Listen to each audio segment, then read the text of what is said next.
maanta oo ay taariikhdu ahayd 16 bisha toddobaad 2021 waxaa degmada Guriceel ee gobolka Galgaduud ka dhacay aroos ka duwan aroosyadii hore kaas oo baal dahab leh ka galay taariikhda iyo sooyaalka degmada Guriceel. waa maalin aan la hilmaami doonin, waa maalin ay farxad la ilmeeyeen indho horay ciil iyo calooliyo u ilmeeyay. hambalyada la dhaafin daawade siina sheergaree muuqaalkan.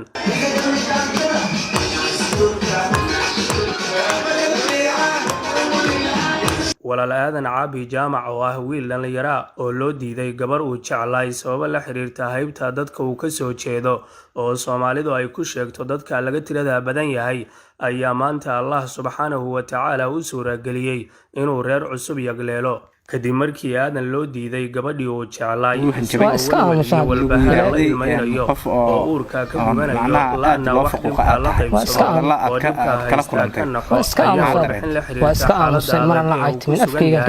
ka diyaarinay taas Kenya jirta gabadhii Kenya annagoo ka codsanay bulshada Soomaaliyeed kuwa inay caawiyaan aabaha iyo walaal aadan si qalbiga taabanaysa u hadlay kaaga gargaara ilaahay kaaga gargaara isdij samir muuji inaan samirta muhiim inaan maqalna dhacdo ah gabar aad doonteen adiga aabaha kadibna gabadhii la idin diiday arrinta maxaa ka jira arrintaas waa jirtaa gabadhiina waa noola diiday Sooriyadina waa laga qaadan waayay xoogaa yaro ficilana waa lagu sameeyay waa gartay marka maadaama Sooriyadina la inka qaadan waayay ficilna la inku sameeyo ficilaad ka dhawaaj maxay ahayd sababta markii aad iswarstaan adiga aabo wuxuu yiri waa ka soo tagnay isaga u laabamayna yiri hadii saas ay jirto marka ka soo tagnana waa ka soo aamusna marka adoogayo ka itimaha noo yimid wax aan muslimka aan sheegi karin uu sheegay marka waa ka aamusnay waana uu naga tagay waa gartay markaasi adogu idin yimid ma wuxuu kala hadlayay xaalad deganaan ah oo in la dejiyo ah mise wuxuu kala hadlayay xaalad si qasaysay jawiga aad ku jirtaa gabadheeda saad guursato wuri aniga waa ii hanjibay hanjabaadiis marka maxaa kamid ah hadaad qabto wuri ada god inaad u hoyay waa arrin alle raali ka ahaaye waxaa markiiba ka damqaday oo jawaabo kulul ka bixiyay Soomaalida ku kala dhaqan dunida dacaladeeda waxa ayna hiil iyo hooba ku bixiyeen sidii aadana loogu raadin lahay bedel qeyr qabo waxaana wakiil ka ahay dadkaasi dad ku sugan degmada Guriceel raacaad jaamac waxa u gurmaday markii kiiskii dhacay in gabar loo diido dhalinyaradii magaaladan joogtay waxay bilaabeen ololaha ah in kiiskaas aan diidno laga dhiidhiyo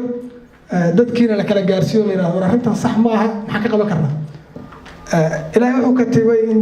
dad kale muxsiniin oo dibadda kala jooga oo halkan maanta alay waa mahadsantihiin gabar Mareykanka joogta iyo gabar Ingiriiska joogta ay qayb ka yihiin dadka taakuleynta ka qayb qaatay iyo dad inta fadhiya oo hadda qayb halkan ay nagala joogto ehelka uu aadan ka dhashay oo aad uga xumaaday arrinta wiilkooda ku dhacday ayaa siiyay gabar qalanja oo lagu magacaabo Xamdi Cabdulqaadir Cabdi waxaana walaalay islaamka waxaana loo walaaleeyay Maxamuud Gudnaweyne oo xalka ka dardaarmay waxaana walaalay dhaqankii waxaan rabnaa dhacdada xanuunka badan oo qalbiyada reer Guriceel ku jirta in markaan kadib la ilaaliyo waxaan ka codsanahay reer Guriceel dhammaan wixii ku dhacay inay cafiyaan kuwa dhintana ay u cafiyaan kuwa noolna ay u cafiyaan oo su'aalaha يوم القيامة اللي سويدينا إلهي أوسن كل من ذاتك إرد يعني شرفتنا تري كود أنت يكون رول بنا أسكع في السان وعد سنة يا أنا الشخصي أنا وعفيي أنا هذا تابتنا مرة لكن دقشة بدني له حارب الداوود إلى سوينا ما هني أنا وكفى لي هذا مرة وهاي على المساس يركز الدقيقة أنا الجامعة واللي عابي كلمة سعودة مركب طلقة إلكا درسكا ولا لا بدر شيء طلع arooska cusub ee aadan ayaa waxaa ka soo qayb galay xildhibaano wasiiro ka tirsan dawlad goboleedka Galmudug sidoo kale waxaa ka soo qayb galay bulshada qaybaheeda kala duwan sida culimada deegaanka dhalinyarada aqoon-yahanada iyo cuqaashaba intaba gabdhaha ugu siiya wiilasha ogaadeen garabkiina وسو دوان سو دوية وأنا كفر جدي كرنا سمر كنا وميرة الله وصل إلين سمر كنا وميرة واحد بدنا سو سمر واحد بدنا من السوق القلتي هذا يهدي شوكته عير مك جود به هذا كل ما مك جود واحد كجرت ما لا جود ما بس لا جود ما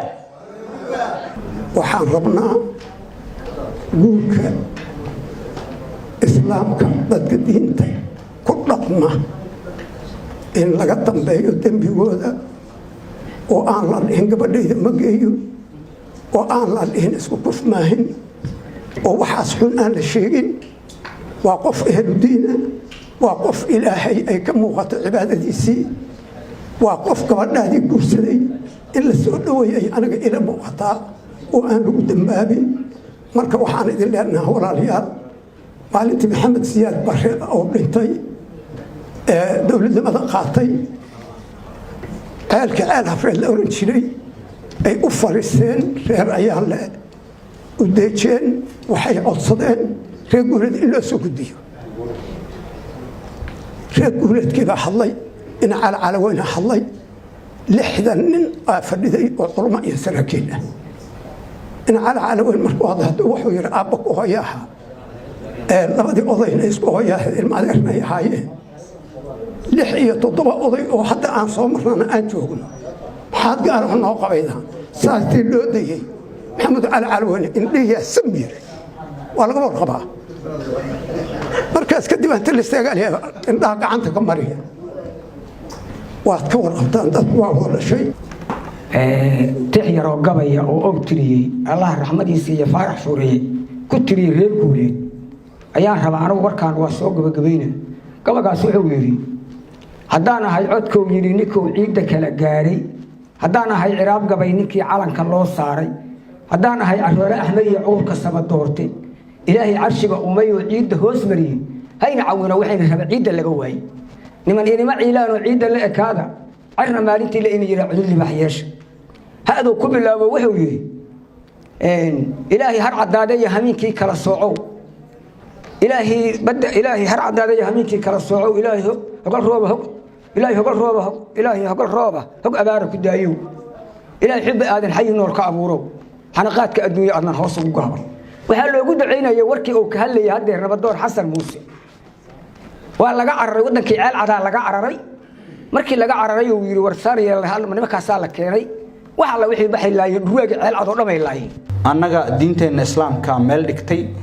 annagana intaasan ayidayna reer guriceel raaliyan ka nahay siday ugu istaageen siday isaga diideen kala sooca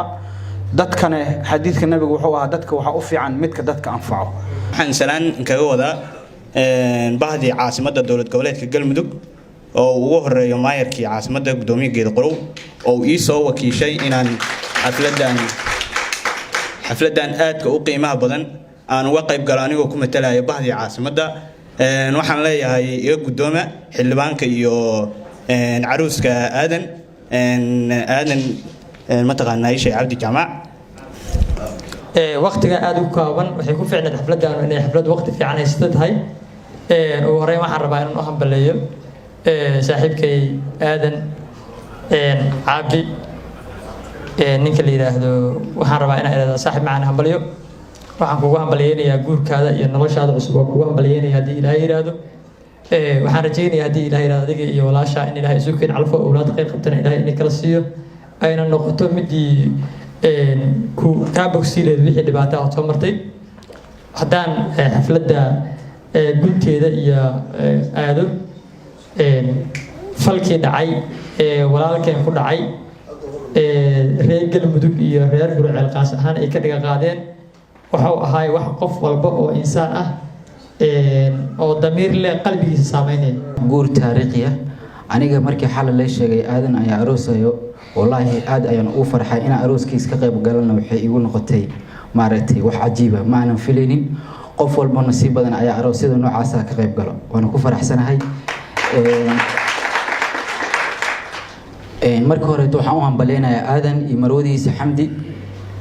qof nasiib leh ayaa helo nin maaragtay jaceelka wax ka yaqaan arooska walaal aadan caabi ayaa noqday kii ugu hadalaynta badnaa ee abid ka dhaca degmada Guriceel ee gobolka Galgaduud ee bartamaha Soomaaliya. aadan oo ka hadlay dareenkiisa iyo sida uu u arko reerkan cusub ayaa mar aan weydiinay su'aal waxa uu uga jawaabay sida tan. dareenkaygu waa fiican yahay beelna waa saaxiib wax farxad oo aan dareema caawa beelna aadan caawa waa wiilkii qalgalkaaga dhibaato badan iyo caqabado badan la soo kulantay meerkaaga dhacay maanta qofka uu sameeyay caawa arooska iyo gabadha qalgalkaaga maraysa bal ka waran dareenkaaga mar xilligii hore iyo hadda dareenkayga caawa beelna waa fiican yahay caawa dareenkayga beelna saaxiib marwadayda ina joogto kaale iska arwan beelna waa saaxiib